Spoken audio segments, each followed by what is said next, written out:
Welcome back, FoodFAQers. This is Mariela. And I'm Eric. And today we're just sharing like a general fall recipe because why not? Yeah, it's fall. Let me explain something. So it's completely fall weather. And it's beautiful outside. And the fucking weekend you're in town. The high is like 76 degrees. I saw that. And then you leave. Well, it's still cooler than it is here. So right. I'll live. It's still beautiful weather, but I mean, just letting you know. I'll bring the heat, baby. Literally. Let's get into it. Let's do it. All right. So this is a tart recipe, or I don't know if it's a galette, because a galette is, I think, pastry crust, and this is puff pastry, but it's like a freeform tart. Super simple. Today we were kind of cooking together on FaceTime, and I was like, hey, I want to make this thing I saw at Trader Joe's, and it's a butternut squash onion tart. I didn't want to buy it because it looked kind of ugly, but the idea stayed with me. So I went ahead and called you today and I said, okay, we got to like make something with this soon because my butternut squash is going bad. Right. So we got on FaceTime and we brainstormed and we used what I had in the fridge, which in my view is the best kind of recipe you can make. Yeah, absolutely. Use what you got. So we started with, I had one sheet of puff pastry. So you're going to need that. Okay. Then I got the zigzag cut butternut. Crinkle cut. That's right. Butternut squash from Trader Joe's, which I recommend, but I know not everyone has access to it. You can just get pre-cut butternut squash or do it yourself. I hate cutting butternut squash. Isn't it such a pain in the ass? Yeah, it's a mission. It's like very tough skinned and it's not my fave, but you can buy it even frozen. You could probably even use it frozen, honestly. You could. Anyway, then there's caramelized onions in the mix. And then there's an herbed cream cheese. You want to talk about it? Because you were there. You helped me brainstorm this situation. I think it was great. So first of all, what you did is you took the crinkle cut butternut squash and you put that in your air fryer. Mm-hmm. So you got that all nice and delicious and cooked. And the onions were caramelized. Oh yeah. And you used a little bit of balsamic vinegar in there. We talked about that. And you got those onions caramelized. But wait, we are skipping like a super important step here. What is that? Remember the fat we got? Oh, yeah. You made some bacon slices. Yes, 2 bacon slices. 2 bacon slices. And then caramelize the onions with those bacon slices. And I think you did a pat of butter too, didn't you? I didn't. I just did the bacon fat. Because you just did bacon fat? Okay. It was enough. I'm sure. Yeah. And I caramelized the onions in the bacon fat. And then a little bit of salt, a little bit of sugar. And then when they were nice and soft, I added the balsamic vinegar. And can I tell you wow. I don't know why I've never made bacon fat caramelized onions before, but no, it sounds delicious. Oh my God, it was so good. Well, it sounds really good. And then I know the cheese you had a couple cheeses, but we decided to go with cream cheese. Yeah, which is, I mean, who doesn't have cream cheese? You have half a block in there right now, I'm sure. Always a block of cream cheese. Yeah, and I decided to herb it because I thought it would add a little bit of dimension to it. So I added like a 1/4 teaspoon of sage, then I had powder sage, and a 1/4 teaspoon of thyme. I mixed it together just with a spoon. And then Eric was like, first I put the butternut squash down. Eric's like, oh, no, forget it. I won't say it. I was like, what is it? They put the cream cheese on the bottom. Yeah. So I took the squash out and I spread that yummy cheese on the bottom. Mm-hmm. Put the roasted, which by the way, I roasted the butternut squash with a little bit of olive oil, salt and pepper. And I put the butternut squash on top. And then I put the crumbled bacon on top of the squash. And then those onions, holy Hannah. They live between the crossroads of holy shit and thank you, Jesus. That's where they live. That's where holy Hannah comes in. Yes. So good.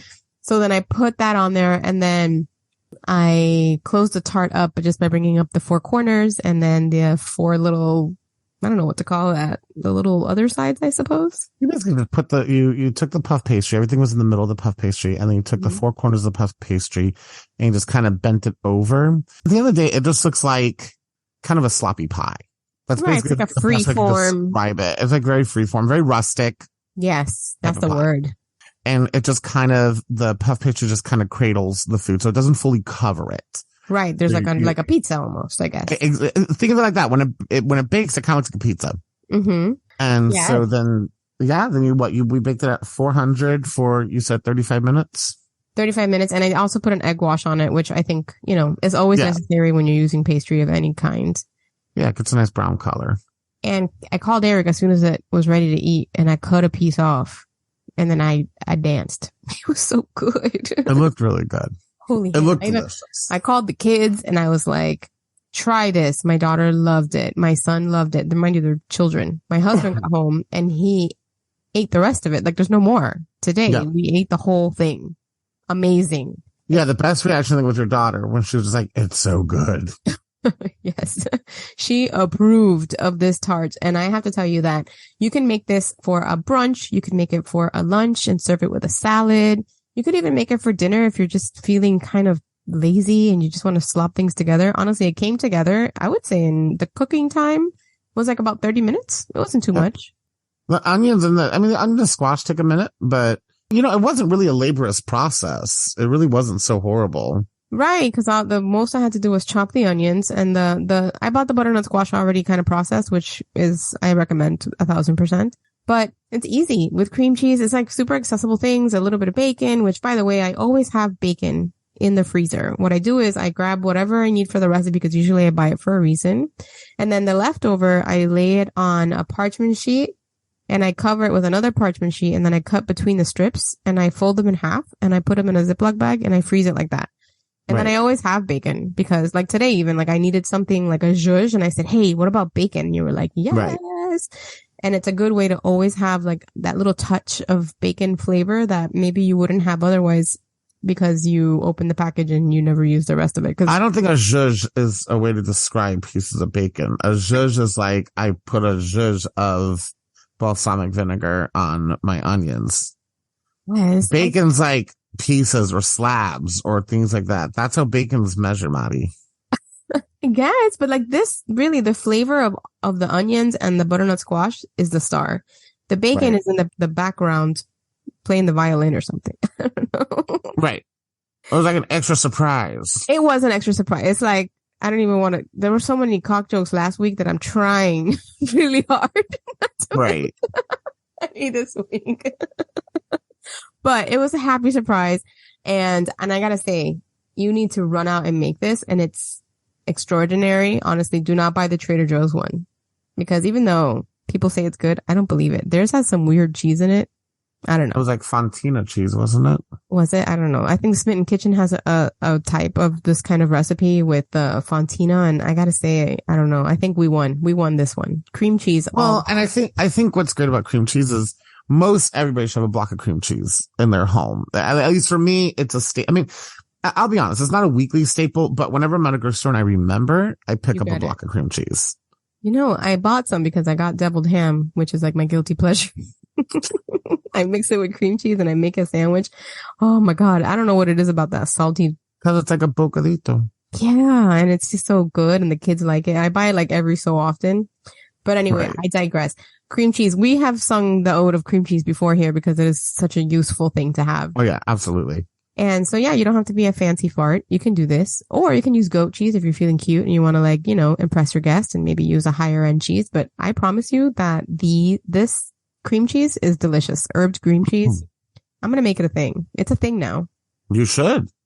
It's good. And I think if you serve something like that with like a side salad, it's a really good, like lunch item. It's like a light lunch, or like, something you serve to people, if you're having or a brunch, that'd be great to take to a brunch with you. I agree. Or to serve as part of your brunch. That'd be fantastic.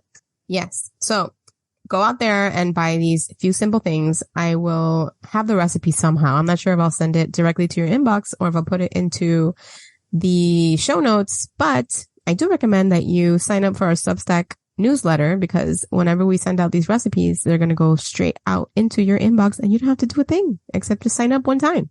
I love that. Do it. And also we have like this really cool kitchen notebook. We have a link in our show notes as well that you can grab and help you organize yourself. Because, the holidays are coming, baby, and we're going to be coming at you full force with a ton of recipes and ideas. Oh, the holidays are going to be so much fun. Wait till Thanksgiving stuff comes out, because that's coming up next. That's actually coming up pretty soon. Pretty soon. We're going to be. Because we got to start prepping for Thanksgiving like ASAP. So this is everybody, where food podcasts really should be a lot of fun this time of the year. And so that's going to happen. I'm so excited about this. We're coming at you with lots of ideas, and we have so many tools for you. And don't delay. Get on there and come on this journey with us through the Food Olympics. Why are you laughing? No, I'm not laughing about anything. That's right. Come on the Food Olympics with us. Anyway, I just snorted. I know I'm laughing for real. But try this recipe. It's a good recipe. Honestly, like at a difficulty, like out of a 1 to 5, I give it like a 2. A 2, Yeah. but like the wow factor of a 10. Easily. I mean, man, it's so good. I cannot stop. Okay, you guys just have to try it. Don't take my word for it. Try it. Obviously, Mariela's infatuated with it. All right, you guys, we love you. Don't forget to leave us a 5-star review on Apple Podcasts so other people can find us and laugh with us and cook with us. And we cannot wait to see you next time. Have a great day. Bye-bye. Bye.